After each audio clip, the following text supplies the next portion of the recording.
Dr. Oz says what I've heard from pretty much everybody else on the MAGA side of the aisle.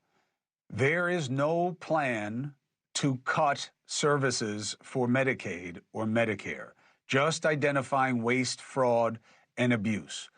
So why do the Democrats believe so differently? We just saw the House leader for the Democrats spending half a day arguing the opposite. Now, I keep asking Leader Jeffries to come on, and he is welcome. It's an open invitation here at NewsNation, and he shows up at plenty of other outlets, but I can't force him. However, there is a Democrat that never ducks a fair hearing, no matter where it is. Now I'm told he's part of a party rebellion. Congressman Khanna of California joins us now. Congressman, good to see you. Always good to see you, Chris. Thanks for having me. So Cenk Uygur's on the show. He's throwing bombs all over the place, and he says, and Khanna is part of our rebellion. Are you part of a rebellion? And if so, what are you rebelling against, my friend?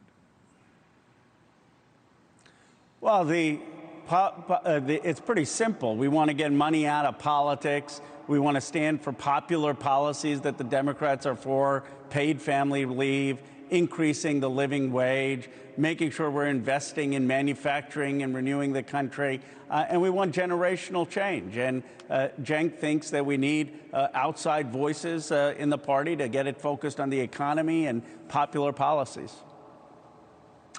So if you are a rebellion trying to change the ranks, what does that do to your standing within the party? I mean, Jerry Connolly is stepping down at oversight. I had you at the top of my bingo card for somebody who could step in there for the Democrats. Are you worried about alienating the muscle in your party by being a change maker?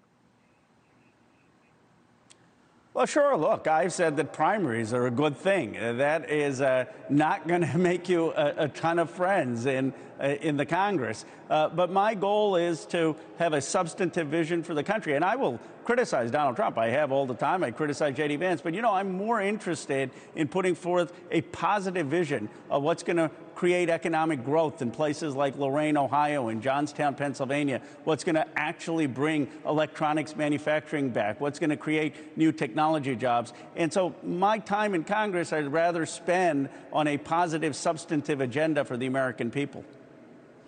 Yeah, good for you. That's what people put you in there to do, to be in the business of better. That's how your party gets back on top anyway, not by just saying Trump is worse. I mean, that is an empty well for you guys at this point. So you're going to these town halls, Nebraska and elsewhere, as you just mentioned.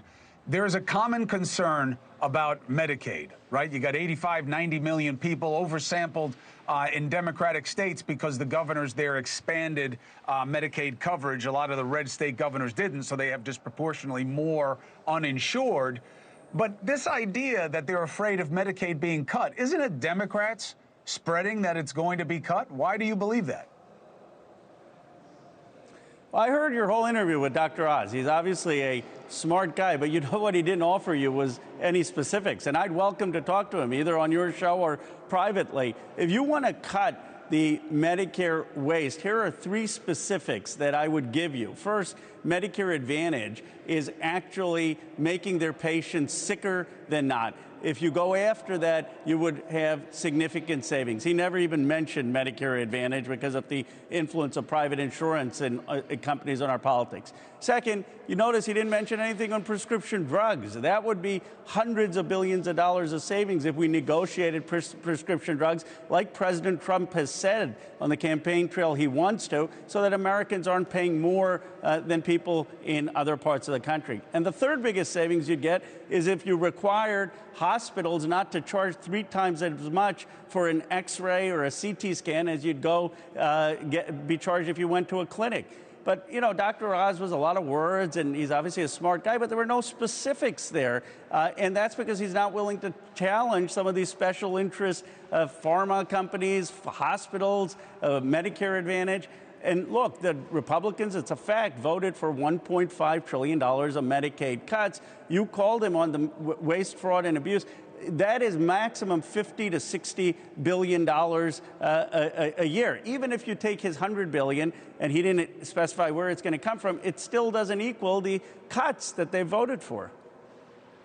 But when you say they voted for them, where are we getting that from in this current budget proposal? Because what he did say off the top is, the president has told me we're not going to make any cuts to Medicaid that would affect the services that are going out. We just got to find waste, fraud, and abuse. And he has his own reckoning of how to do that. But again, the Democrats are saying they're going to cut your Medicaid. Where? Because they voted for that last time?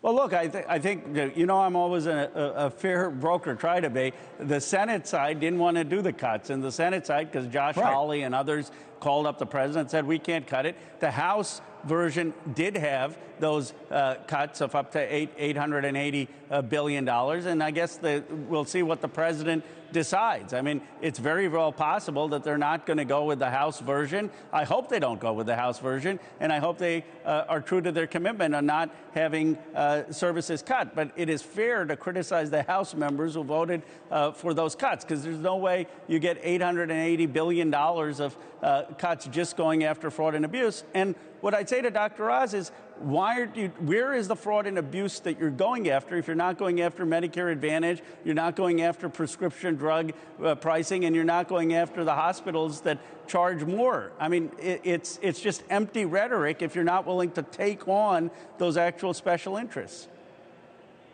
Khanna, I appreciate you making the case and being in the business of better. I wish you good luck with the rebellion. Thank you. Thank you, Chris. Thank you for watching. Subscribe below and download our NewsNation app right now on your phone, and you will get fact-based, unbiased news for all Americans.